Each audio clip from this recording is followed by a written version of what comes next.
with photography. Oh, no. Today, John has got his camera out. John used to operate a camera for the BBC, but he kept bumping into things. Clumsy John. John says to Janet, "I'm going to take some photographs. Can you roll your eyes?" Janet can. Janet says, "I'm not dressing up in Tupperware again." Oh. See newsreaders' wives. "No," says John, "I'm going out to photograph wildlife." "Don't forget you can't develop any photographs until your enlarger is fixed," says Janet.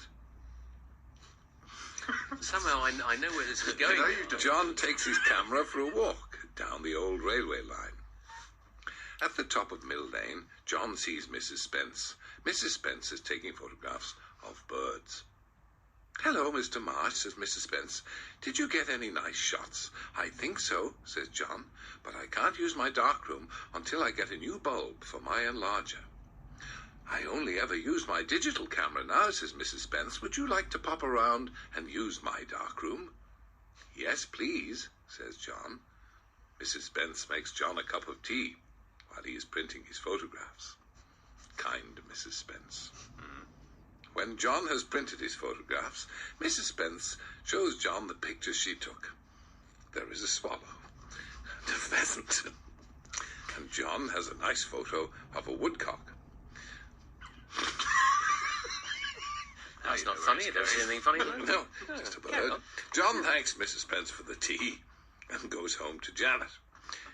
"Did you get some nice photographs?" said Janet. "Yes," says John.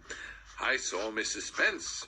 Mrs. Spence said I could pop into a darkroom and see what developed once the red light was on. Once I told her I really like birds, Mrs. Spence showed me some very impressive swallows, and wants to see an enlargement of the woodcock I showed her next week." Do you know what a hot shoe attachment is? Janet does. So does John. Poor John.